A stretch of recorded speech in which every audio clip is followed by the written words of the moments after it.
Buenas noches. Nuevamente un saludo de parte de la Bienal Independencia de Cusco. Y tenemos hoy un conversatorio que es único en su género hasta ahora en nuestro evento, porque es un conversatorio sobre un libro ilustrado para niños que hemos presentado en el marco de la Bienal hace unos días. El libro se llama Las historias de Papita y se lanzó en la Bienal en formato audiovisual, pero el formato original del libro es impreso. El libro está en venta en Lima y en Cusco y los invito a todos a buscarlo en las librerías. El libro Las historias de Papita de Maritza Carayá. Están con nosotros hoy día varios invitados. En primer lugar está la autora del libro, Maritza Carayá. Está el escritor, editor y psicólogo Poldark Mego. Y también están dos participantes únicos, como es único el conversatorio de hoy. Está Martina, la amiga de Maritza, la principal crítica, creo, y participante del proceso creativo del libro, porque el libro está dedicado a ella. Y también está la hija de Poldark, que se llama Elune. Dado que es un libro para niños, los niños deben ser los principales críticos y su opinión es la que pesa en este caso. Así que vamos a esperar su participación como el ingrediente más valioso, creo, de esta charla y esta reunión. Y les voy a comentar un poco sobre Maritza y sobre Poldark. Les voy a leer sus resúmenes biográficos. Maritza Carayá es artista visual peruana. Su principal técnica es la pintura. Estudió en la Escuela Superior Autónoma de Bellas Artes en Lima. Luego llevó cursos de dibujo con Cristina Gálvez y de pintura en el taller L'Artan en París, Francia. Realizó 4 exposiciones individuales y participó en más de 10 colectivas en Perú, Francia y Estados Unidos. Sus obras se encuentran en colecciones privadas en Perú, Francia, Alemania y España. Su temática tiene un constante vínculo simbólico con el pasado prehispánico y el legado cultural del Perú. Con ustedes Maritza Carayá, la autora del libro Las historias de Papita. Y nuestro invitado panelista del día de hoy, Poldark Mego, nacido en Lima, psicólogo, actor, director de teatro y gestor cultural. Es autor de los libros Pandemia Z, Supervivientes, editado por Torre de Papel Ediciones en 2019. El Domo, Historias Distópicas, también Torre de Papel Ediciones 2020. Pandemia Z, Cuarentena, la misma editorial, año 2021. Poldark es organizador de la Convención Internacional de Literatura Fantástica Uroboros, es miembro fundador de la Asociación de Escritores de Ciencia Ficción, Fantasía y Terror del Perú, es ganador del premio Orbitorio en la categoría Cuento de Ciencia Ficción, Tierra en el año 3000, y es director editorial del sello de literatura fantástica Pez del Abismo. Y como ya mencioné, tenemos a dos participantes jóvenes y muy jóvenes, que son Martina, nieta de Maritza, y Elune, hija de Poldark. Y ahora le doy la palabra a Maritza, quien nos va a contar un poco más sobre su libro. Adelante, Maritza, bienvenida. Buenas noches, Vera. Qué lindo volver a verte desde Lima. Bueno, ¿qué les puedo decir del libro? Para mí ha sido una experiencia increíble el poder conectarme con el niño interno que tenemos, principalmente eso, ¿no? Rescatar el dibujo, el color y tratar de sentir y expresar y llegar a los niños. Las historias de Papita las comencé a trabajar el año pasado, precisamente cuando comienza la cuarentena. Yo creo que de toda esta parte que no fue tan buena y que todavía seguimos viviendo, se puede rescatar algo constructivo, ¿no? Algo constructivo, maravilloso, y que te lleva a comunicarte, ¿no? A comunicarte con los niños, y que han sido momentos que las familias han tenido que estar en casa y ha habido un mayor diálogo, ¿no? Y compartir con todos los niños. Yo busqué precisamente la papa, ¿no? La papa que es peruana. Hablar de la papa es hablar del Perú. La papa que es un patrimonio, así como nuestros niños. Nuestros niños son nuestro patrimonio. Construir el personaje a la papita andina, traviesa, divertida, preguntona, curiosa, ¿no? Como una niñita o un niñito cualquiera, y que va recorriendo paisajes, va conociendo, teniendo amigos relacionados a la biodiversidad, y su curiosidad la lleva incluso a conocer personajes de la cosmovisión. Prácticamente es eso, ¿no? Las historias de Papita es querer dar a nuestros niños, desde la formación muy temprana, el conocimiento de nuestras tradiciones, nuestra cosmovisión, nuestros rituales, nuestra biodiversidad, y que ellos en toda su curiosidad vayan preguntando, y esas preguntas hagan que también los padres investiguen un poco más y lleguen un poco más, y juntos conozcan todo lo nuestro. Fue una experiencia maravillosa, y de verdad es compartirlo, ¿no? Compartir con todos, y llegar a todos los niñitos. O sea, también parte de eso sale de los cuadros. Como yo te comenté en algún momento, yo antes de escribir soy artista visual, pinto, lo mío es la pintura. Entonces salió del primer cuadro, un cuadro grande que hice, una familia papa. Y cuando Martina entra a mi taller, porque siempre está conmigo y participa en las... Es más, me dice, Baba, quiero pintar contigo. Cuando ella ve el cuadro y me dice, Baba, la familia papa, ahí estoy yo, mi mamá me está dando un beso, tú estás recostada, y mi papá es el gordo que está echado ahí, ¿no? Entonces, de ahí sale la primera historia de Papita y la Luna. Y así van viniendo, ¿no? Primero el cuadro y después la historia. Y Martina era la que yo le iba preguntando, ¿y qué ves acá? ¿Y qué piensas acá? Entonces me llevaba a seguir engranando y construyendo, ¿no? Y sacando todo ese niño interno que uno tiene para poder escribir. Linda la historia sobre, bueno, la creación del primer cuadro y cómo el primer cuadro llevó a los siguientes. Porque ya estaba yo enganchada, sí, ya estaba enganchada con esto de trabajar una familia papa, ¿no?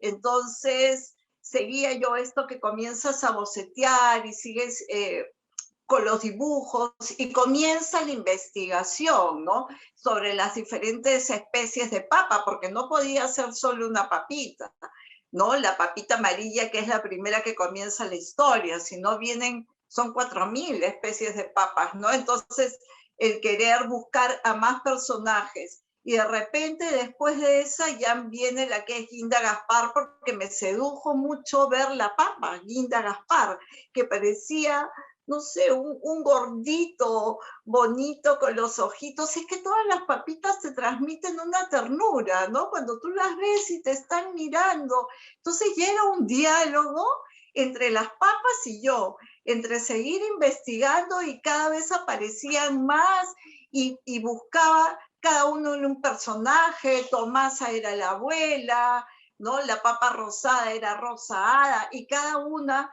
iba seduciendo más, y seguía la investigación y seguían saliendo los cuadros, hasta que de repente también vi la necesidad de de conectar el mundo andino cuando viene, la gente cuando migra, las migraciones, cuando llegan a Lima, la ciudad, cómo es que viven, y el querer dar también a los niños eso, porque nuestros niños acá prácticamente los criamos en una burbuja y no ven más allá de lo que los podemos dar.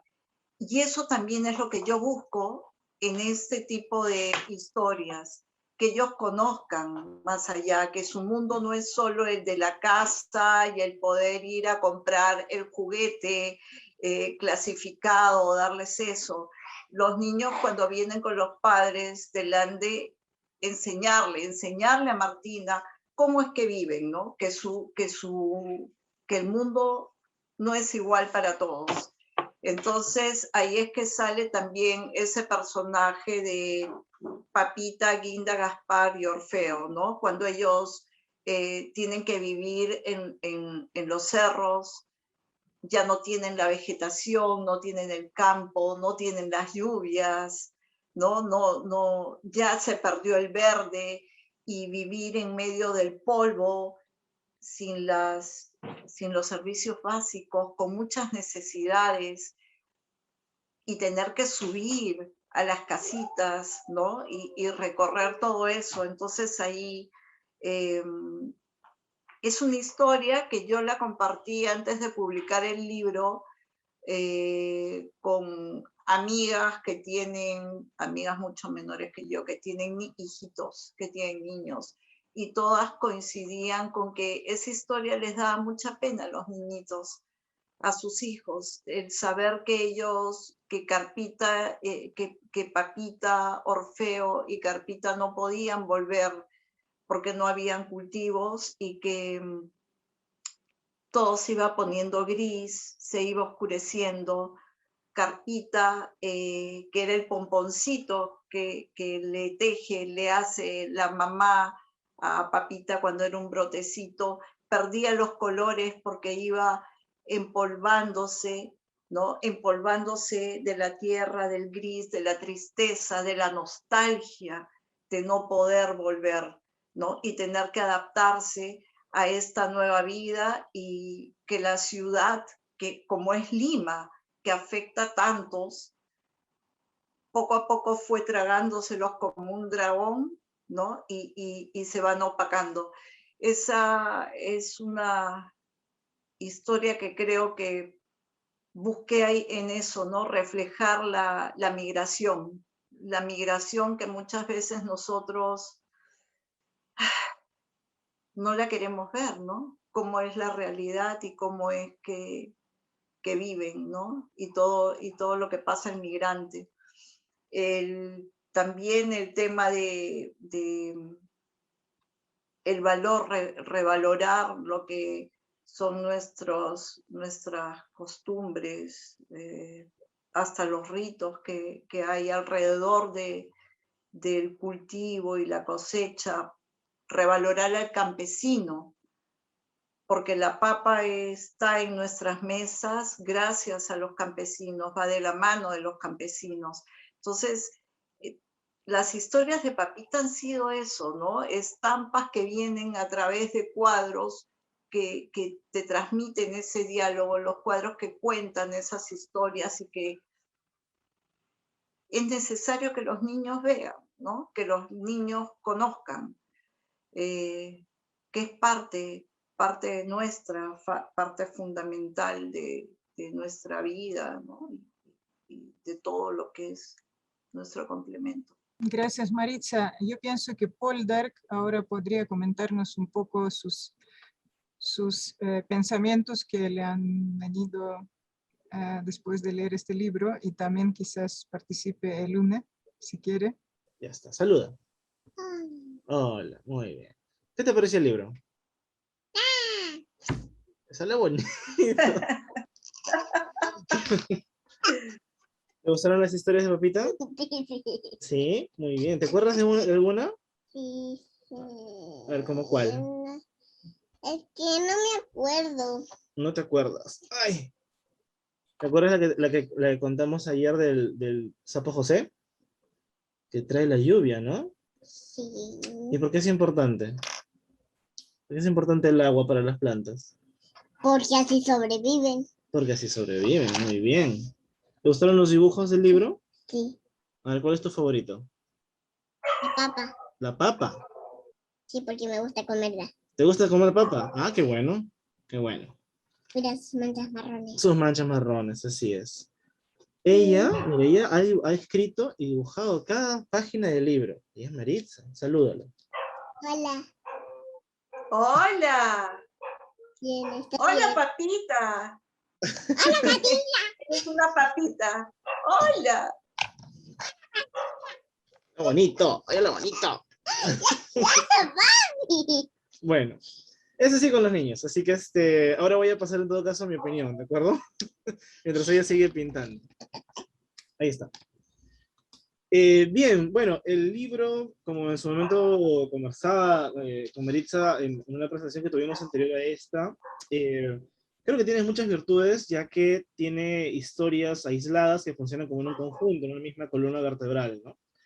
Efectivamente, se muestran diversas aristas, ¿no? Como el tema de la migración o la vida en el campo, ¿no? Que ya en su momento, pues, digamos, otros cuentos infantiles han intentado también abarcar este tema, ¿no? Que hay una enorme necesidad de migrar por oportunidades, por necesidades, por lo que fuese, ¿no? Pero da la impresión que la vida en la ciudad, si bien puede presentar estos beneficios, ¿no? De la modernidad o de oportunidades distintas, da la impresión, pues, de que siempre queda esta nostalgia hacia el campo, ¿no? Pues porque es un ambiente, pues, más puro, más libre, del que uno se acostumbra, ¿no? Incluso uno siendo citadino, sales de la ciudad un fin de semana o un tiempo y te das cuenta de este enorme cambio, de esta paz, de esta ausencia de caos, ¿no? Que da la impresión de que vivimos en un ambiente que nos brinda oportunidades, pero a la vez nos quita mucho de un espíritu que podría estar más en paz quizás en un lugar más verde, ¿no? Justo conversábamos ayer con el lunes acerca del cuento en especial del COVID, ¿no? De este virus que nos está impactando como sociedad, porque ella pasó casi 300 días en casa, ¿no? Y la agarró prácticamente de los 2 a los 3 años, o de los 3 a los 4, ¿no? Entonces, todo se nos trastornó. Ella iba al nido desde los 2 años, entonces estaba acostumbrada a socializar con un montón de niños, a hacer diversas actividades, a estar lejos de papá, lejos de mamá por varias horas, ¿no? Y de pronto casi 300 días encerrados, ¿no? Que al principio, pues como que bueno, es una experiencia nueva, ¿no? Pero ya el trajín, el constante, el pasar de los meses y que la rutina sea la misma, cuatro paredes, ¿no? Casi como un canario, ¿no? Encerrado, ¿no? Y siempre hablamos de eso, que los animales tienen que estar libres y demás. Pues sí que generó ciertos cambios emocionales en sus habilidades y demás, ¿no? Algunas para bien Voy a porque pintar el suelo. pinta el río, está bien. Algunas para bien porque, como le comentaba a Maritza, el lenguaje, la forma en cómo hablan los niños, ¿no? Los que están en casa rodeados de adultos, utiliza palabras pues que tal vez son muy avanzadas, ¿no? O entienden conceptos, justamente, el significativo de las palabras que crees que me parece muy extraño. Hablan como adultos, ¿no? Hablan como viejos, a veces suele decir mi madre, no está hablando como yo, me dice. Bueno, en fin, ¿no? Pero eso por un lado, ¿no? Por otro, por ejemplo, está el hecho de que hay habilidades sociales que sí o sí tiene que desarrollar con niños de su edad, Ok. ¿no? Con coetáneos. Y eso no ha pasado, ¿no? Al menos han sido 2 años, están siendo 2 años que eso no se está dando, ¿no? Y evidentemente, pues, si nos vamos ya a la teoría psicológica per se y nos vamos a Piaget y todo el tema, pues evidentemente hay etapas que está quemando muy rápido y que no van a regresar, ¿no? Además, más allá de eso, está el hecho de que las clases virtuales, ¿no? No van a, creo yo, no van a tener la potencia de lo que fuese un ambiente educativo per se. Entonces, me gusta tomar los cuentos de los libros infantiles que llegan a ella y tratar de aterrizarlos en su realidad particular, ¿no? No tenemos, digamos, no hemos tenido la experiencia de vivir en una zona difícil, ¿no? Como en uno de los cuentos se trata de la migración, pero el tema del COVID sí le chocó, por ejemplo, ¿no? Eso por un lado. El tema, por ejemplo, también de los sueños, el cuento con el que abre, ¿no? Papita me ayudó mucho a ver el tema de la dinámica familiar, cómo es que mi hija percibe a la familia con la que está viviendo, ¿no? Porque, bueno, debido a las circunstancias que ella vive conmigo, por ejemplo, ¿no? Es una circunstancia un poco ortodoxa, pero bueno, está conmigo, y su percepción de lo que es familia, de lo que es su entorno, es bastante particular. Así que, y creo que eso también es digamos, un punto muy positivo de lo que un texto infantil nos puede dar, cuando podemos aterrizarlo a nuestra realidad, ¿no? Cuando no es simplemente una historia que entretiene y que, bueno, logra su fin, al fin y al cabo, ese es el fin de la literatura, pero sino que puedes, digamos, traducirla quizás y generar un aprendizaje o un entendimiento, ¿no? Que ella pueda tener. Bien, a raíz del tema del cuento del COVID, pudimos hablar incluso de ciertos espectros un poco más profundos, como el tema de la muerte, tal vez, ¿no? Que lo capta un poco, ¿no? Lo entiende, ¿no? Sabe lo que significa, pero se nota que no abraza el concepto aún, el concepto tanático como tal. En todo caso, pues agradecido estoy, ¿no? Tanto con Mesa Redonda, que me hizo llegar el libro, como con Maritza también por haber coludido esta presentación, la primera, ¿no? La segunda, en la cual también estoy muy agradecido contigo, para poder seguir hablando de un libro que me parece que tiene muchas aristas, bien, que tiene muchas raíces, como la papita, muchos tubérculos, y que se puede aprovechar enormemente, sinceramente, ¿no? Ahora, una última cosilla, ¿no? Que quería hablar acerca de los dibujos, ¿no? Justo, y eso creo que fue lo que quedó, lo que no se pudo incluir en la presentación anterior, que era lo que comentabas de que realizar dibujos que parezcan hechos por un niño, ¿no? Ese es un tema muy interesante porque sí, he podido revisar quizás a raíz de la conversación a otros artistas, ¿no? Gente, por ejemplo, que está en el mundo del cómic, que intenta emular, ¿no? La iconografía o el Mira, está en estilo, el si se mar, quiere, está en el el mar, wow, Está en el ¿no? mar ahí flotando. Que hacen los niños, ¿no? Y ¿sabes qué pasa? Que es muy interesante porque analizando, ¿no? Las características del dibujo infantil, y bueno, ya como psicólogo ya puedo un poco redondear en esto, te das cuenta de qué es lo que es principal o más importante para el niño en ese instante, ¿no? A quién dibuja primero, ¿no? ¿Qué características del cuerpo es la que resalta? Eh, en el orden en el cual dibuja los personajes, todo eso es muy interesante de observar, ¿no? Y me agrada mucho ver los dibujos de Papita porque efectivamente sí parecen realizados, ¿no? Por una niña, y no con ello estoy restando calidad ni restando importancia, por el contrario, creo que se logró, ¿no? Creo que te felicito mucho por ello porque creo que se logró, se nota, se siente eso, ¿no? E incluso ella también está dibujando sus papitas, solo que lo tenemos en el cuarto de juegos, así que no las puedo traer. Pero nada, simplemente muchísimas gracias por el libro, por esta oportunidad también, Maritza. ¿Y tú tienes algo más que decir? Sí, cuando pues termino de dibujar mi papá y ya me voy porque quiero divertirme un poco. Chao. Ok, gracias. ¡Qué linda! ¿Nos mostrarás tu dibujo cuando termines de dibujar? Terminando. Terminando, genial. Ya vamos a ver la papita que tú dibujes. Maritza, ¿tú quisieras responder algo a lo que acaba de comentar Polder? Sí, mira, a mí me encanta la apreciación de Poldark. Es muy acertado y como te dije y en el conversatorio anterior que tuve con él, él llegó a analizar las partes que muchos todavía no la percibían, ¿no? Entonces, nada, agradecerle y el tema de los dibujos, si es algo de verdad, yo me siento contenta de haber logrado, que es muy difícil, para mí no ha sido fácil dibujar como un niño, ¿no? Y de verdad, la primera percepción que tiene un niño, los niños crean, es mágico, ¿no? La magia del dibujo y la pintura están presentes desde el inicio de los niños, desde los primeros años. Un niño antes de aprender a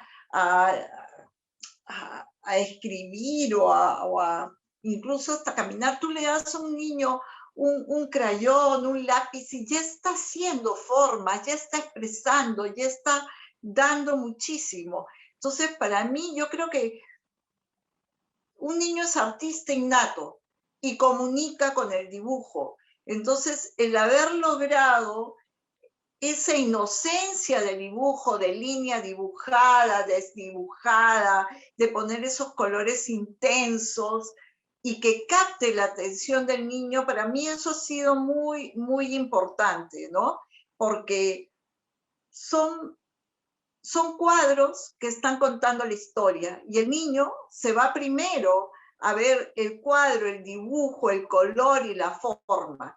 Y eso también tiene que ver con la papita, ¿no? La papita tiene unas formas tan ricas, tan deliciosas, son tan amorosas, cómo te miran y cómo eso que yo creo que fue preciso, ¿no? Crear las historias basadas en estos dibujos y en estas formitas que los niñitos se identifican mucho con eso, ¿no? Entonces, sí, esa observación de Pollard en relación a los dibujos también, nada, le agradezco y es algo que no es fácil dibujar como niño ni sentir como niño, ¿no? Esa es la magia también de crear estas historias, ¿no? Volverte, rescatar tu niño interno que uno lo olvida, ¿no? Lo olvida y lo dejas ahí, sí.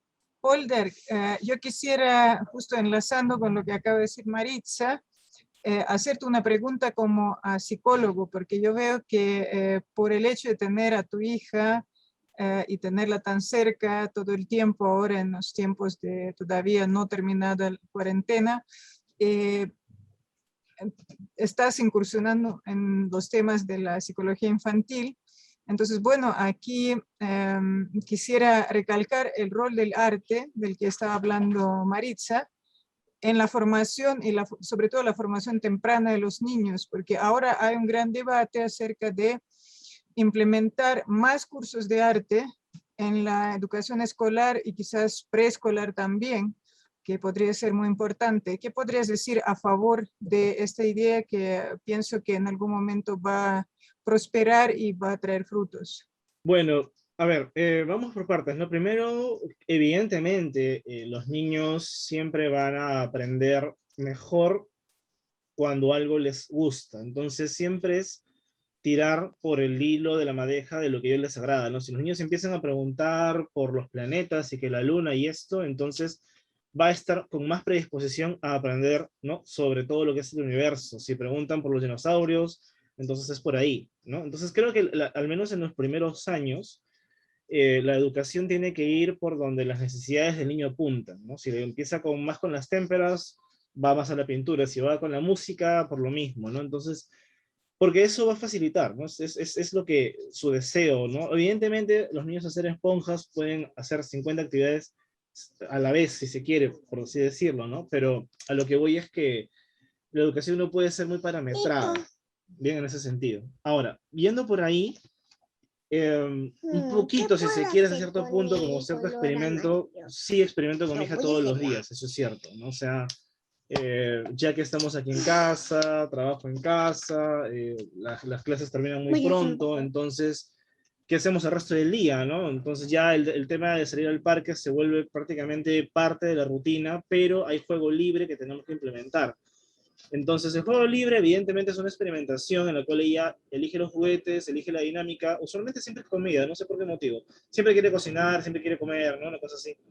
Pero luego también hacemos juego estructurado, y en el juego estructurado elijo manualidades, ¿no? Entonces, entramos al YouTube, que afortunadamente nos ha salvado en muchas ocasiones, vemos manualidades que podemos hacer, vamos a comprar los materiales y los armamos. Entonces, el cuarto de almacén, por ejemplo, está lleno de un montón de títeres, trapos, no sé, pinturas, todas las manualidades que casi todos los días hacemos, ¿no? Porque por ahí es donde va tirando el hilo, ¿no? Ya ve algo en internet, tratamos de emularlo. Ahora, igual también es el mismo hecho, o sea, trato de compaginar, por ejemplo, si hacemos una manualidad que tenga que ver con el sistema solar, que justo encima de su cama hay un sistema solar que hicimos con Tecnopor.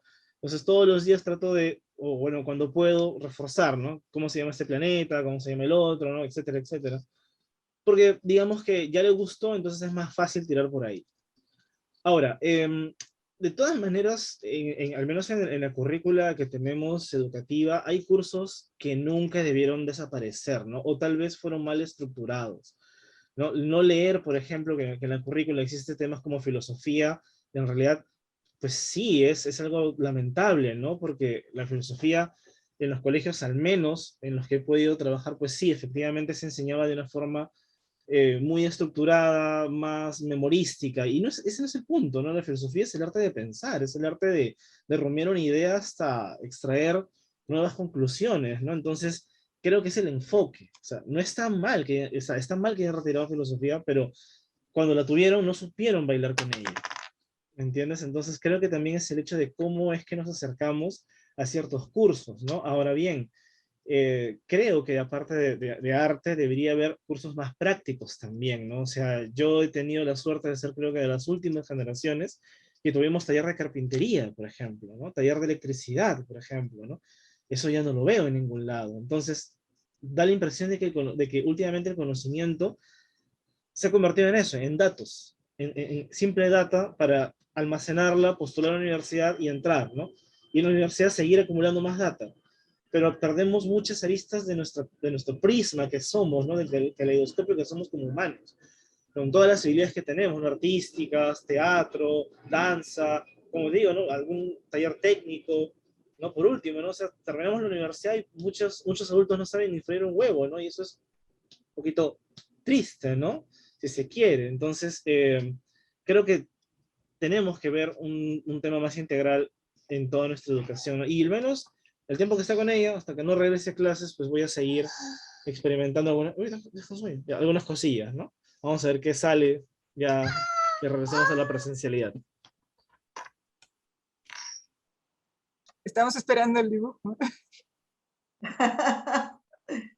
Ok, esto era Papita viendo los campos de quinoa, pero luego se convirtió en Papita en el río o algo así. Sí, sí. ¡Qué Es que lindo! lo puse en el río, pues está nadando. Ajá. Está nadando. Has convertido los campos de quinoa en un río, ¿verdad? Ajá. Claro. Es que con este calor mejor decidí ponerle en agua. Y en el cuento creo que hay campos de quinoa, pero también hay el río. Hay un río. Sí. Qué bien, genial. Gracias, Sí. Elune. Gracias. Maritza, no sé si tú quieres decir algo sobre estos temas de los que habló Polder, que creo que son de crucial importancia porque tú eres abuela y también tienes que ver de cerca la educación de tu nieta y pasar mucho tiempo con ella y ver cómo ella reacciona a las situaciones que estamos atravesando todos ahora. Bueno, en la casa nos hemos convertido en educadores, ¿no? Esto ha llevado a eso. Y los niños, cada vez, los niños ya no son como antes, evidentemente, cada vez desarrollan mucho más sus capacidades, cuestionan, y el estar con gente adulta, como decía Polder, en algún momento les ha hecho dar un salto en madurez, incluso hasta en los diálogos, ¿no? Las conversaciones, las preguntas, cada vez más, van más allá.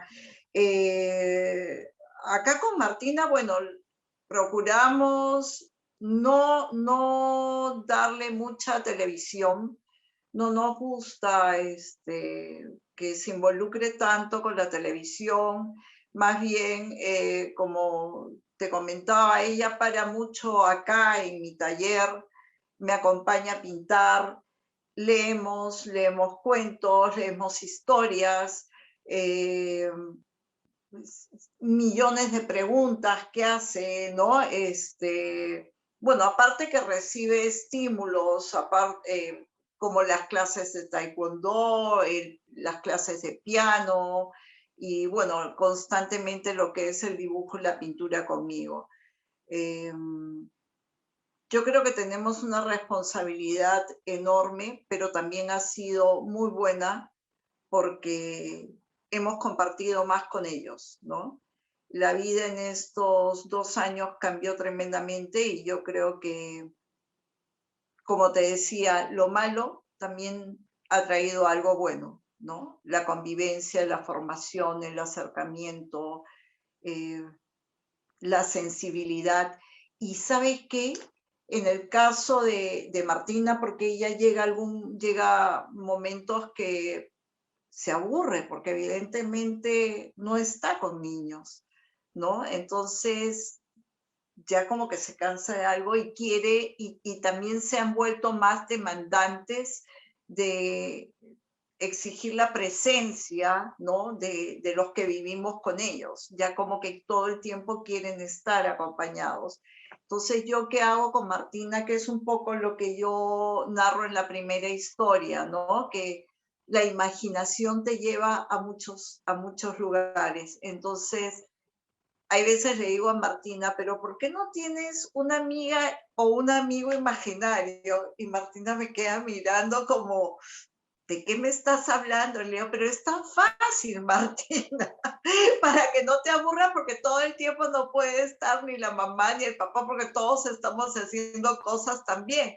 Entonces le digo, vamos, a ver, inventa una persona, ¿cómo te gustaría que sea tu amiga? Y esto le genera, de repente tú escuchas y ya está en unos diálogos tremendos, con alguien imaginario y es eso, desarrollar la imaginación y conversa y se pone a dibujar y alterna y crea, porque también tiene sus momentos de armar cosas, porque al igual que Pollard con su niña, hay que hacer muchos talleres de manualidades para desarrollar también las habilidades y de repente todo este conjunto que cuando uno le dice, pero imagina y crea tú también tus cosas, tú la ves que ya está encerrada en un mundo, pero creando incluso hasta una ciudad, hace las montañas y está conversando con 50 amigos, o sea, también disfrutan dentro de todo esto un momento de soledad que no llega a ser tan sola, ¿no? No sé si me entiendes, pero es volvernos educadores y tratar de imaginar y crear 50.000 fórmulas para poder darles todo eso, ¿no? Educarlos, entretenerlos, formarlos, no sé, darles todos los valores que necesitan, ¿sí? Es un momento increíble estos 2 años lo que estamos viviendo. Gracias, Maritza.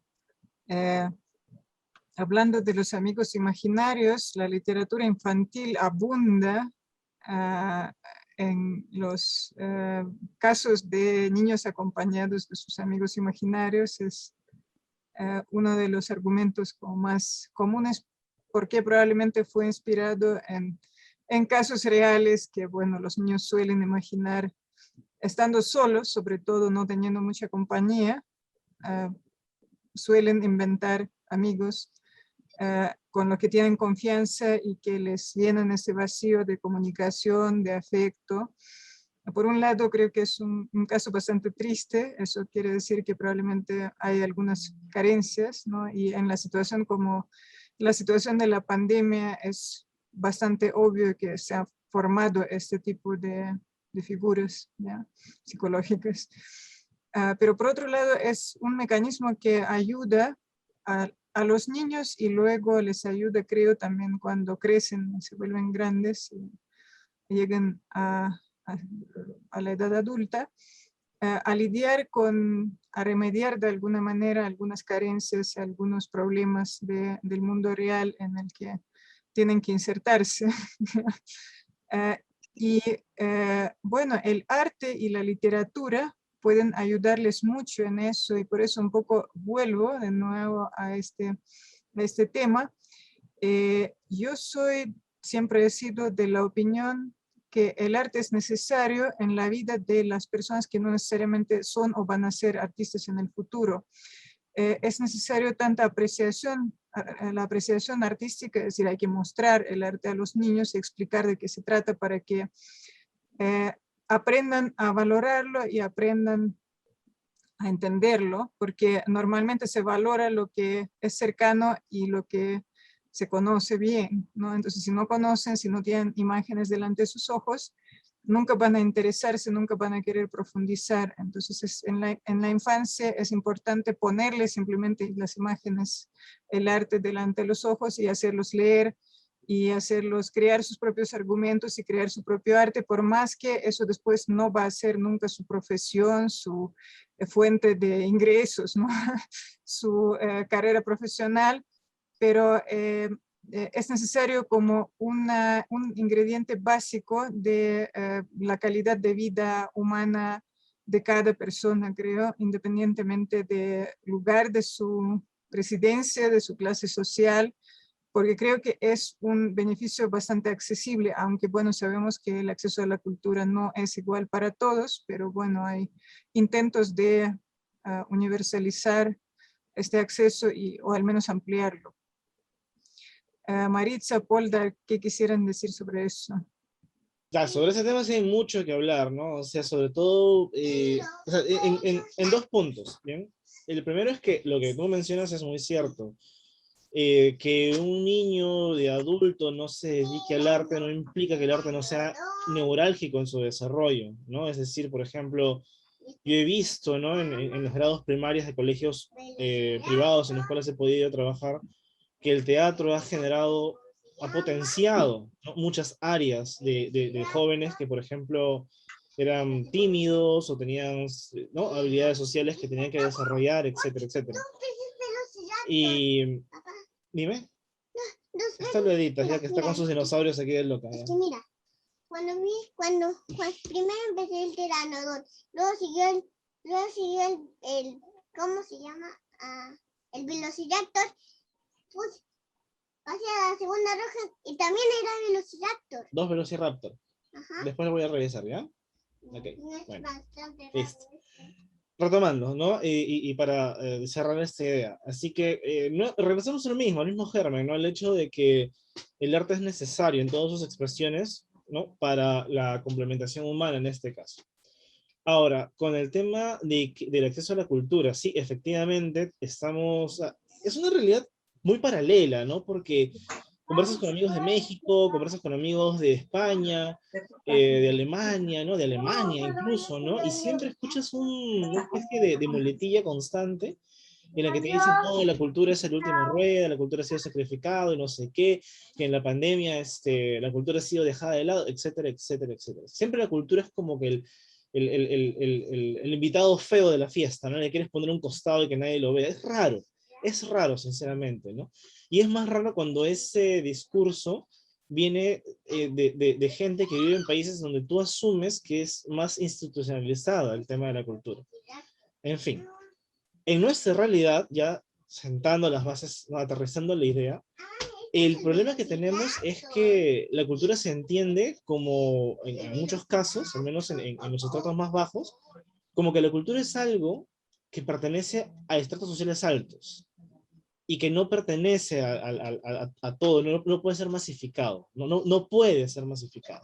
Entonces, ¿por qué no puede ser masificado? Y te ponen ejemplos como que un libro puede estar muy caro, ¿no? Digamos, que un libro de un autor tal se encuentra a un precio que evidentemente para su realidad, sus necesidades, su estrato es algo pues ajeno, ¿no? Al cambio ese dinero iría a otras necesidades quizás más primarias, inmediatas. Entonces creo que es parte de una política integral tanto del Estado como de organizaciones privadas, de colectivos, etcétera, que se difunda, ¿no? Que se haga llegar más cultura. O sea, el año pasado, no, miento, en 2019, a veces mi cerebro borra el año pasado, supongo por razones de salud mental. El 2019, por ejemplo, tuve la oportunidad de estar en sitios que yo no conocía que tenía el Perú, pueblos muy pequeños, muy reducidos en la selva central, en donde realizamos ferias de libros. Bien, porque de pronto, ¿no? Y esto es algo que se sabe, pero a veces la gente lo deja pasar, existen fondos bien que los gobiernos centrales, que el gobierno central da a los gobiernos regionales, y estos a su vez a los municipales, para que se fomente la cultura del libro. Mira. Y muchos municipios, como nunca hacen nada... Me equivoqué con el Velociraptor, ese no era el Velociraptor. El que tenía dos acá no era el Velociraptor, el que era el Velociraptor era este. Exacto. Déjame terminar con esto, ¿vale? Y vamos a tu libro. Entonces, a lo que voy es, digamos, ¿no? Existe ciertos fondos, simplemente que no se aprovechan. Entonces, en el 2019 dijimos, pues vamos a tocar puertas, ¿no? En algunos municipios, y a ver qué pasa, ¿no? Y se dieron como 5 o 6 ferias en la célula central, ¿no? Porque estaba la posibilidad. Entonces, a veces pasa que está la piedra y no hay quien me empuje, ¿no? A veces se sabe y simplemente es como que no sabemos cómo hacerlo, vamos a dejarlo pasar. Pero la cultura sí puede llegar a mucha gente. Sí se puede hacer ferias de libros, conversatorios, exposiciones, sí se puede dar porque hay la maquinaria. Lo que falta quizás a veces es voluntad, organización, logística, serán otros temas, pero no es pretexto. No es pretexto. Ahora que la reactivación ha iniciado, nuevamente las ferias se están descentralizando y ya hay, afortunadamente conozco muchas amistades que se están dispersando, ¿no? Están haciendo una diáspora por el Perú, donde, en localidades donde no se sabía que pues, se podía hacer, y están realizando actividades que yo aplaudo muchísimo, sinceramente, ¿no? Que debido quizás a mis obligaciones laborales o incluso paternales, no puedo acompañarlos, pero si necesitan algún apoyo, aunque sea de algún streaming, algo que se pueda hacer, ahí estoy, porque ellos ya están emancipando. Y eso es lo que yo aplaudo muchísimo. Maritza, ¿tú quisieras agregar algo? Sí, me parece interesante lo que dice Poldark, ¿no? Es cuestión de voluntad, organización, decisión y que no se traben, ¿no? Porque muchas veces ese es el problema, que muchos proyectos se quedan en el camino por el tema de la organización y la traba burocrática que puede haber para desarrollar algo, ¿no? La cultura es un derecho y tendría que llegar hasta el último rincón, ¿no? Entonces, yo creo que tenemos que trabajar en eso, los que tenemos la oportunidad de hacer llegar, aunque sea un granito, aportar, comenzar a trabajar desde los más pequeños, deberíamos tenerlo como un objetivo primordial, ¿no? Y nada, la cultura es un derecho y es la mejor, es el futuro, ¿no? Y lo que yo digo, formar a los niños son el patrimonio. El futuro de un país está ahí, ¿no? Y darles la cultura necesaria. Un poco a eso apunta el libro audiovisual que hemos lanzado en el marco de la Bienal, Sí. porque, bueno, se entiende que primero, no toda población puede llegar a las librerías donde se vende el libro, que está en venta en ciudades y librerías. En Perú solamente hay, básicamente hay en ciudades grandes y pequeñas, pero en pueblos pequeños, por ejemplo, en zonas rurales, no hay librerías de venta de libros, menos libros para niños. Entonces, bueno, sí, con razón podrían quejarse de que es un libro que no está al acceso de todos en versión impresa, pero tenemos esta versión audiovisual que tiene las ilustraciones, los cuadros y la voz y los textos de Maritza, y bueno, su voz es excelente, creo que la voz de una narradora de cuentos nata. Y este libro está en YouTube, está en Facebook, está de manera gratuita y está accesible a todos que tengan conexión a Internet, y conexión no necesariamente muy buena, porque los formatos Facebook y YouTube son videos que se reproducen con relativamente baja conectividad. Entonces, uno de los propósitos de esta versión audiovisual del libro precisamente era dar acceso a este arte y estos textos, esta literatura para niños, a la mayor cantidad de los niños posible.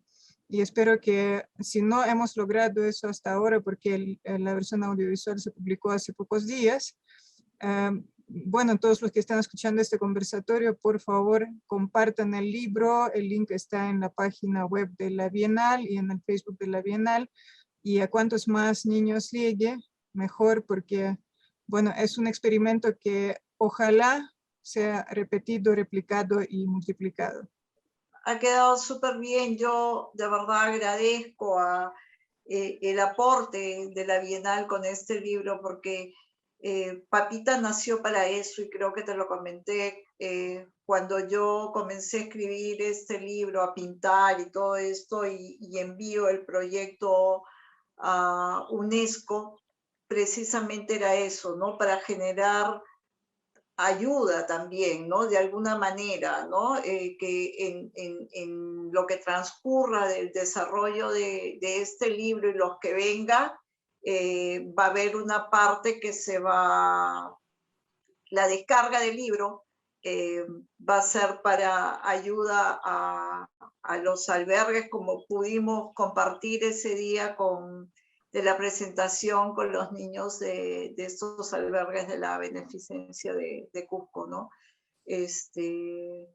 Si es que logran hacer la proyección en la plaza del libro para que todos los niños compartan, va a ser algo fantástico. Ahora, el libro está en la biblioteca digital de UNESCO, ya está ya hace unos meses, donde hay una descarga gratuita. La gente puede entrar y descargar también el libro, ¿no? La cultura es para todos. Los libros, la lectura y todo esto tiene que llegar.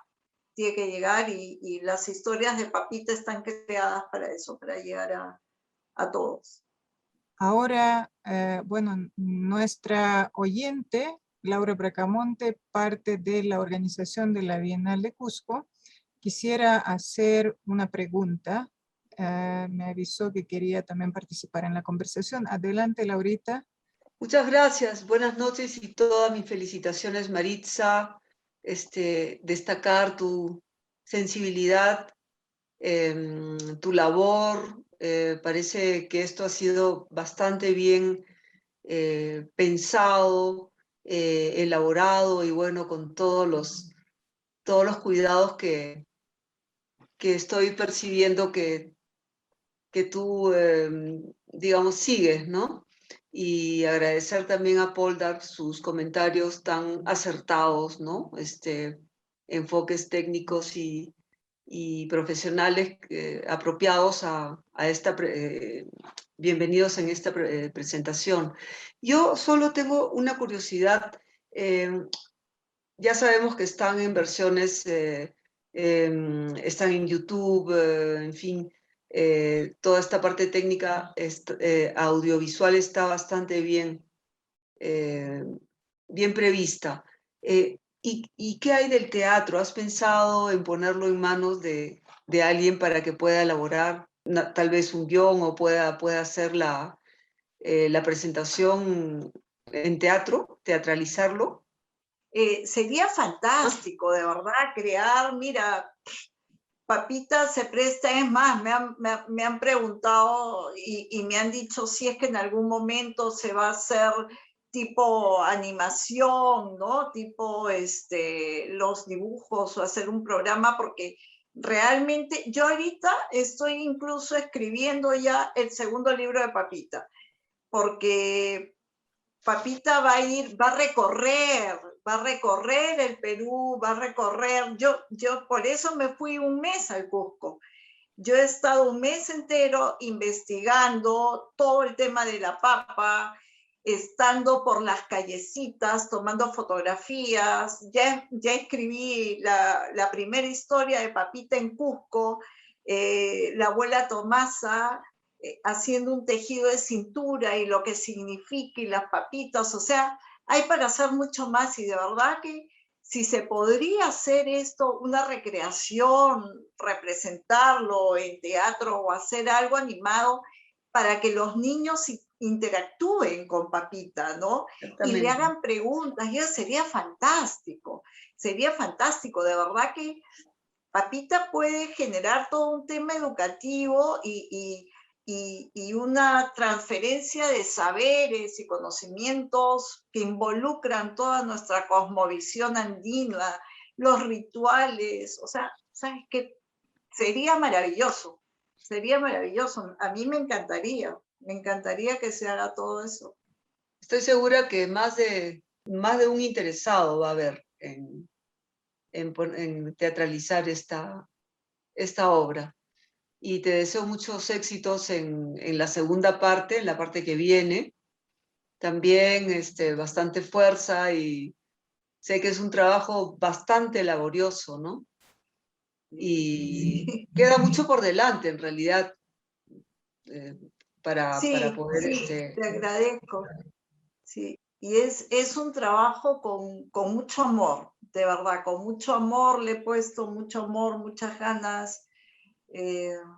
Nada, y como te digo, el segundo libro va a ser las historias de Papita en el Cusco, que ya comenzó el primero en San Blas, ¿no? Y cuando habla, y tiene que ver, Papita también es una empoderada, ¿no? Que Papita es una niña fuerte, entonces aquí en estas historias tiene que ver con el tema de la siembra de la papa, la mujer es la semillera, ¿no? La que lleva los rituales, ¿no? De la semilla con el baño de la luna, o sea, de verdad que ha sido un mes para mí enriquecedor haber estado ahí y todo lo que va a venir, y ahora me estoy yendo 3 meses, voy a estar en Europa escribiendo y pintando.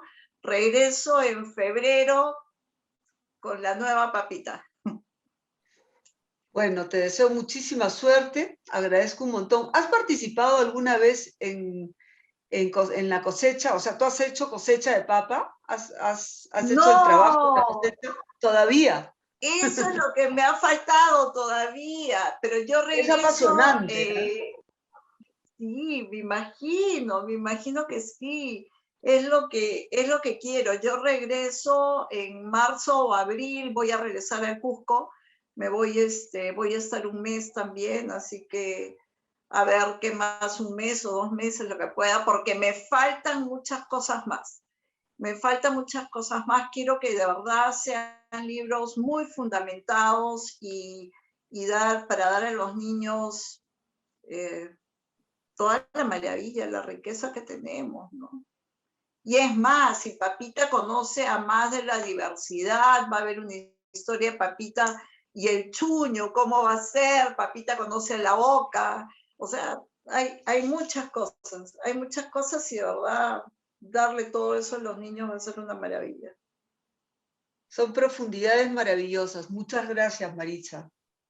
Gracias por tu presencia, por tu participación en nuestra Bienal. Gracias a ustedes. Muchas gracias, Maritza. Muchas gracias, Poldark, por tus comentarios. Y muchas gracias, Laura, por esta intervención que ha sido muy valiosa. Y sí, vamos a quedar a la espera de las historias de Papita 2, después 3 y después 4, y esperemos que prospere y tome nuevas formas, como dijo Laura, puede ser llevada al teatro o también, bueno, puede ser llevada a los dibujos animados y a otros formatos distintos que los niños generalmente, bueno, no discriminan diferentes formas artísticas si les gustan muchas cosas, cuentos narrados, ilustraciones, dibujos animados, teatro, y también hay que ir acostumbrándolos a diferentes formas de manifestaciones artísticas. Muchísimas gracias a todos ustedes, ha sido un conversatorio muy interesante. No sé si Martina quiere despedirse, porque como se puso un poco... A ver, un ratito. Ya, despídete. Chao. Chao, Martina, gusto conocerte. Hasta la próxima. Martina, ¿te gusta la pintura de tu abuela? Sí. ¿Y te gustan los cuentos de tu abuela? Sí, pero el angelito no.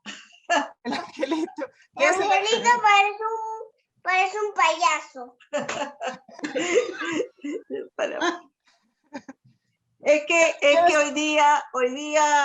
hoy día hice el cuadro de un ángel y un ángel muy lúdico, muy al estilo de Papita. Ya. Y escribí una historia, es un cuadro para regalar y es una historia de Matías el ángel. Entonces Martina me dice, ese ángel parece un payaso, parece un dragón. Qué mejor que ella, que es la que juzga. La mejor crítica. ¿Y cuál es el cuadro favorito de Martina?